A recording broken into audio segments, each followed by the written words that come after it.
Marco എന്ന ചിത്രത്തിൻ്റെ 16-ാം ദിവസത്തെ ഇന്ത്യ ബോക്സ് ഓഫീസ് കളക്ഷൻ റിപ്പോർട്ടാണ് എന്നൊരു വീഡിയോ ഭാഗത്ത്.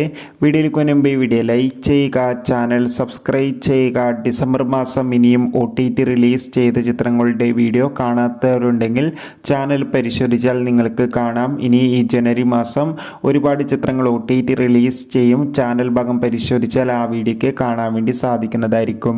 ഉണ്ണി മുകുന്ദൻ, ജഗദീഷ്, കബീർ സിംഗ് എന്നൊക്കെ പ്രധാന കഥാപാത്രങ്ങളായ ചിത്രമായിരുന്നു മാർക്കോ.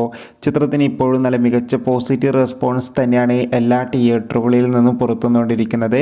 അതുകൊണ്ട് തന്നെ എല്ലാ സിനിമാ പ്രേമികളും ഒരേപോലെ മാർക്കോ എന്ന ചിത്രത്തിൻ്റെ ഓരോ ദിവസത്തെയും ഓരോ കളക്ഷൻ റിപ്പോർട്ടും അറിയാൻ വേണ്ടി കാത്തിരിക്കുകയാണ്. ഫൈനലി ചിത്രത്തിൻ്റെ ഏറ്റവും പ്രധാനപ്പെട്ട ഇന്ത്യ കളക്ഷൻ റിപ്പോർട്ടൊക്കെ പുറത്തുവന്നിരിക്കുകയാണ്. ചിത്രത്തിന് 16-ാം ദിവസം ഇന്ത്യ വെർഷനിൽ മികച്ചൊരു ബുക്കിംഗ് ആണ് നടക്കുന്നത്. അതുകൊണ്ട് തന്നെ 80 ലക്ഷത്തിൻ്റെ അടുത്ത് വരെ എന്നും കളക്ഷൻ നേടിയെടുക്കാൻ വേണ്ടി സാധിക്കുമെന്നാണ് ട്രാക്കിംഗ് റിപ്പോർട്ടുകൾ സൂചിപ്പിക്കുന്നത്. എന്തായാലും മാർക്കോ എന്ന ചിത്രം കണ്ടവരുടെ അഭിപ്രായം തീർച്ചയായും കമൻറ്റ് ബോക്സിൽ രേഖപ്പെടുത്തുക. കൂടുതൽ സിനിമാ വാർത്തകൾക്കായി